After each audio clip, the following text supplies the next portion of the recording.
Well, welcome back to the Extraordinary Drummer Show. As you know, I'm your host, Cheron Moore. Woo-hoo-hoo! I always say today. Well, y'all, it's on today, boy. I got the Pocket Man. Anybody that say his name, they just say feel good, pocket, groove. It's just what drums are meant to do. And that's what we're going to talk about today. The functionality, the purpose of a drum. Is it about blazing? Is it about playing out of your imagination? What happened to the days when we played with musicians and now we play to laptops? We're going to talk about all of that. Tell you a little bit about my guest today. You all know him. He's worked with such great access. Kenny Loggins, the Isley brothers. I dare not to put first and foremost Tower of Power, T-O-P. Stevie Wonder, as I said, Richard Marx, Isley brothers, and so many more. Will you help me welcome my guest today, the man, Herman Matthews. Hey, Herman. How you doing, man? Well, thank you. How are you? I'm well, and thank you for having me. Welcome to the Extraordinary Drummer Show, my friend. I can kind of thank you for helping me get this kicked off years ago. Oh, come on now. Come on. Came in, I've been coming your home, and that interview is still doing very well. No, there you go. All right. Glad to help, and I thank you. I want to pull you in today, Herman. I feel like I want to say Mr. Matthews, the daughter so long. But I pulled you in today, Herman. I wanted to talk about the climax of drumming today. The new generation, which we respect the innovation and how drums are moving on. But I want to ask questions like, do you think we'll ever see groove and pocket again, Herman? Oh, wow. Well, you know what? To be honest with you, with as much play that's going on with young drummers today, and like you say, I have nothing but respect for those drummers who have taken it to a certain level. It still boggles my mind on what the youngsters are doing these days. And I say youngsters because, at 61 years old, and when I started, I got my gigs because I didn't do all of that.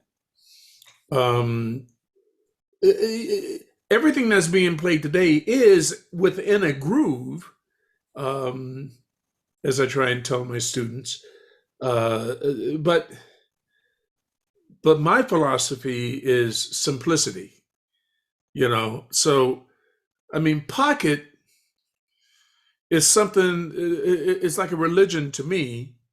The records and the recordings that I heard when I was a kid was nothing but that. You know what I'm saying? When I heard Al Jackson Jr. playing on cuts, I heard what the drums were supposed to be. Now I say that the reason why he did that and the lack of fills that were going on is that they were in a factory type setting when they were doing song after song after song after song. So he wasn't really thinking of how can I impressively set up the bridge. What he was doing was playing the song and just making sure the band had enough lift to get to the next place and to stay out of the way of the singers. With him sometimes not even knowing what the singers were singing.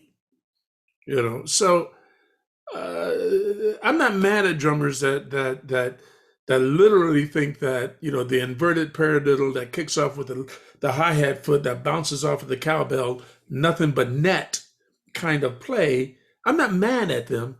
It's just not my cup of tea. And to kind of answer your question,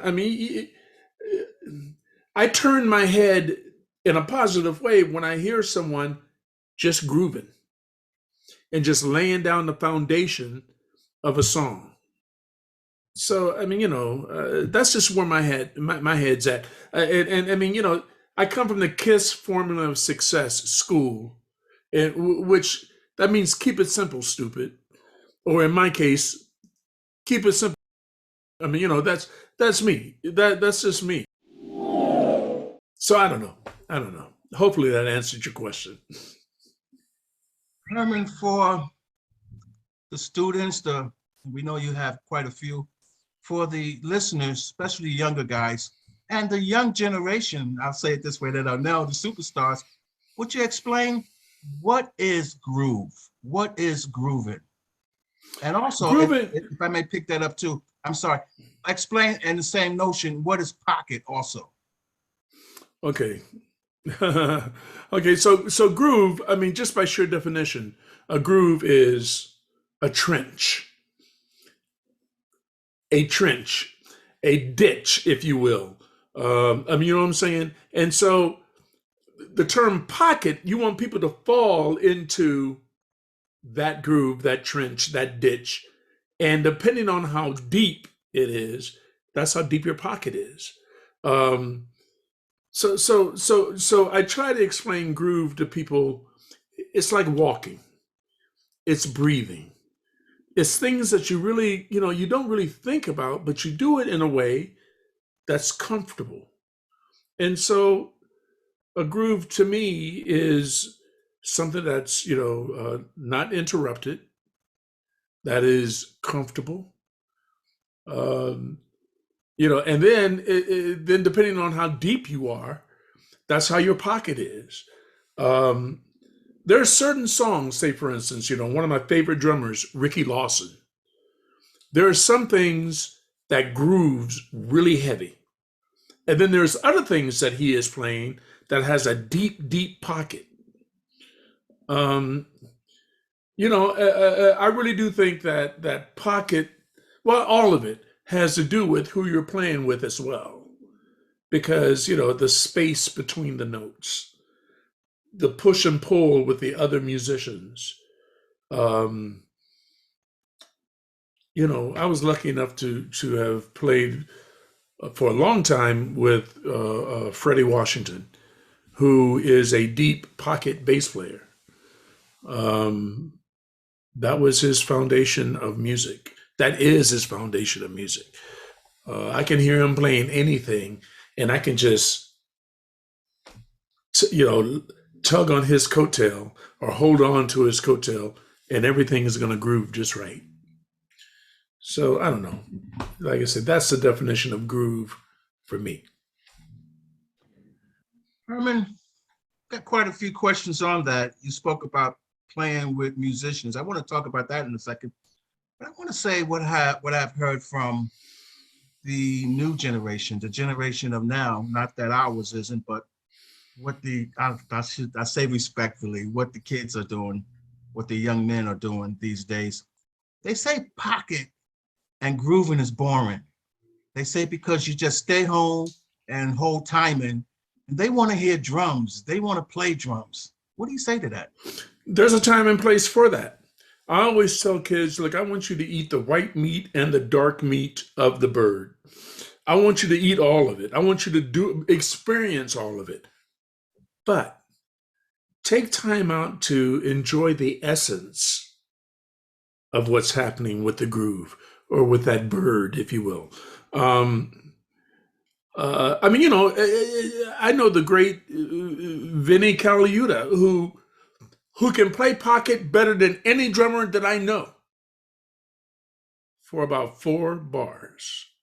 And then he gets a little bored with that. And I understand that. But, I've made a living off of playing on records that were 3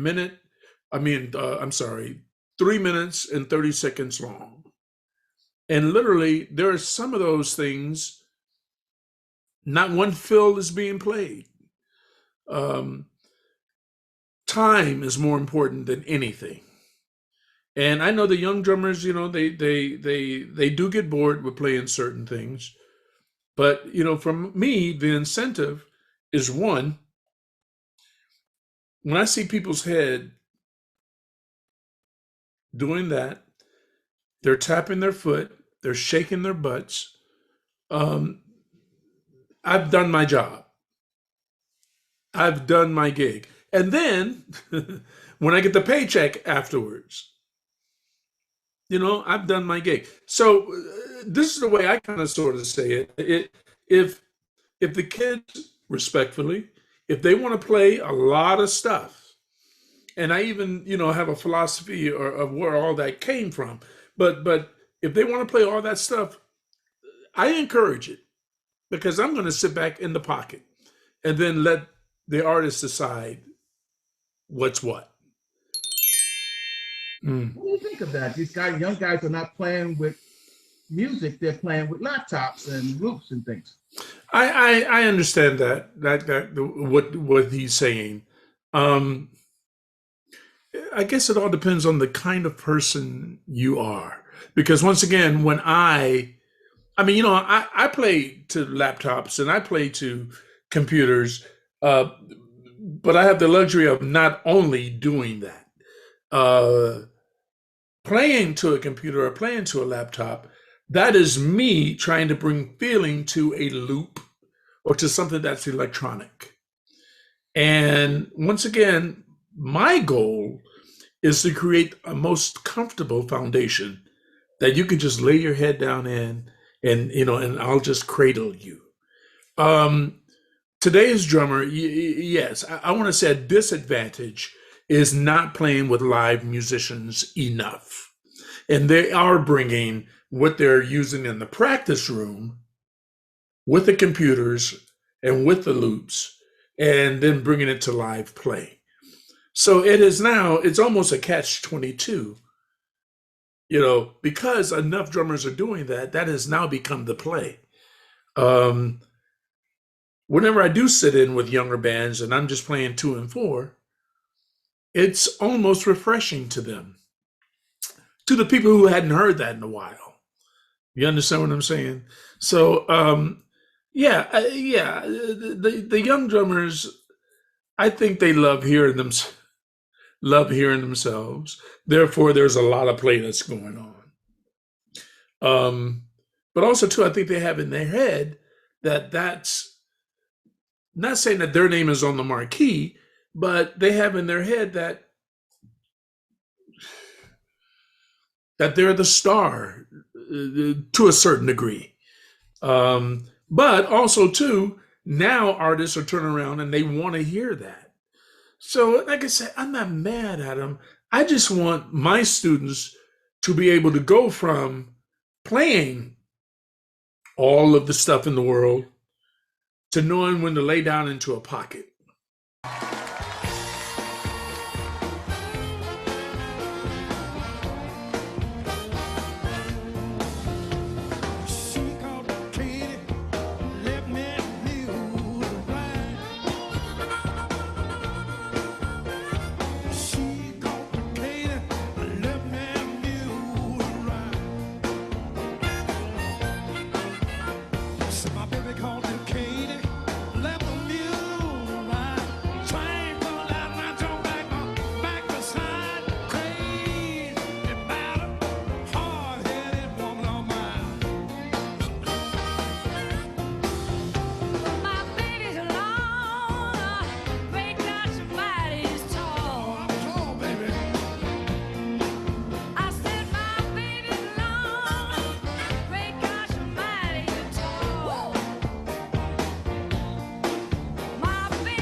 In closing here in a second or two,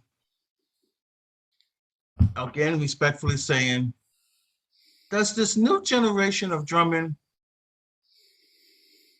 do you think it's gonna cause the acoustic drumming one day to become extinct? Because No.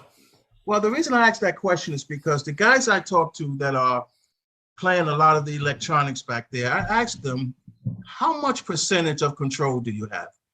And they tell me 50%, very rarely. They say mostly 10 to 25% of control on the drums. Right. Is that still drumming? What is that? Well, it's drumming for that genre of music. Now, once again, and even, like I said, I tell people I love country music. I love old country music because nowadays I think country music basically is 80s pop. that's being played now. It's a little better than that now. I mean, I was saying that 10 years ago. Um, but when I play with artists like Teresa James and the Rhythm Champs, or with Bonnie Raitt, um, or with Sean Jones, stuff that is more organic, stuff that is um, um, that relies on real drums and drummers to play 2 and 4 and drummers to quantize themselves into the kind of shuffle, say for instance, that the guitarist or that the singer is playing. Um, I don't think that will ever go away. I don't know how popular that music is now, but when I hear Chris Stapleton, I don't hear drum machines. Real drums are here to stay, and I have 2 lockers full of them saying that they better. Imagine what your lockers look like. I've had a chance to see Jim Keltner's locker, and it was Woo! outrageous, man. Yeah. It was stuff in there, like prototype stuff. Let me ask you this one here. Okay. Stick bag. I usually can get a good feel of a drummer by a stick bag. I'll look at his stick bag, and I'm not bashing anybody, but do you think we'll ever see brushes and mallets and flat sticks and 7/8? You know what? Those are essential tools as far as I'm concerned. So I mean, yes, I have I play one stick, and I have that, in my one size stick is what I'm saying. So I have maybe 6 to 8 pair, and then I have 2 different size rods or blast sticks, if you want to call them that. I definitely have brushes, and depending on the gig, 2 kinds of brushes. Well, meaning the grade. Sometimes a brush that is really soft or jazzy, that's for that. For scrambling eggs, as they say. And then there are some that are just a little more stiff for playing train beats and playing more country things.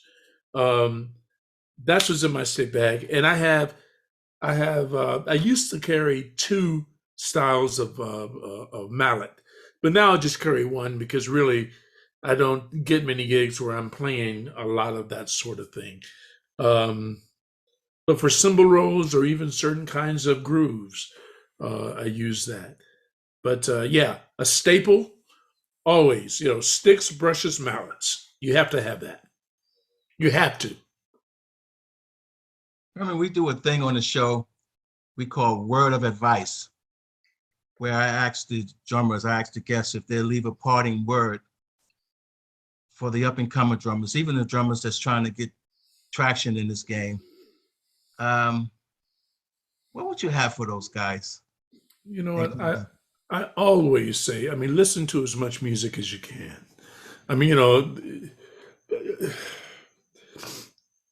My goal is always to be the best musician on the set. Knowing the song, knowing the feels of the song. One of my favorite drummers, Earl Palmer, he was always set. He came in, he could read great. He knew all the feels. No, I'm not saying that everyone has to know how to read, but knowing the forms of the songs, and even if you don't know that, quickly learn that. But I'm not, and I've said this before, it's like, I don't care how great of a drummer you are, but I do care how great of a musician you are. And that's the thing. You are a musician playing drums, and get out of the way. Listen to as much music as you can. Concentrate on being a great musician.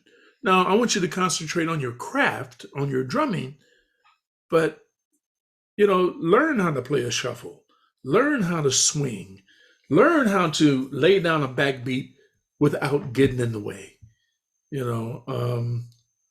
Now, once again, if you're out there auditioning for a groove or a band, that calls for a lot of play and a lot of the stick thing and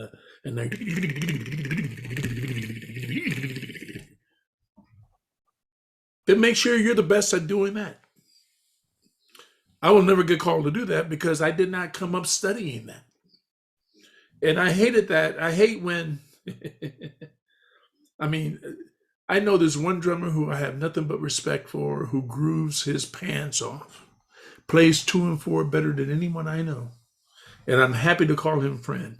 But at one particular time, he went into a thing where he was trying to cop Dennis Chambers and do those fills, and he would fall on his face every time, So stay in your lane. I stay in my lane. I definitely don't try to be Dennis or any of the young drummers that are coming up doing the thing that they do, because that's not what I am. As I get older, I do find that I'm playing with older artists, and they prefer doing the thing that I do. Thank God. So there you have it. Listen to as much music as you can. Thank you for that, Herman. I couldn't dare let you go without posing these 2 questions to you. Tell us your endorsers, what equipment you're playing, drums, cymbals, so right, forth. right. I'm a DW guy, Drum Workshop. I have been since 1989. I'm a Sabian guy, cymbals, and have been since 1986. I'm a Remo guy, and I went back and forth for a while, but growing up on Remo, I'm back with them, and I'm back with them for life. I swear by Remo. Matter of fact, I'm a coded ambassador. I'm old school, coded ambassadors, man. Innovative percussion. It's a drumstick that I play.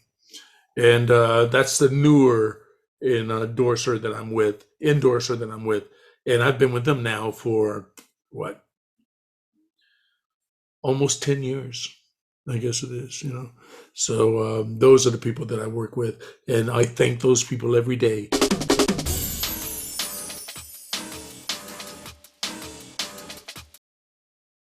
Herman, what an awesome cat you are from day one, man.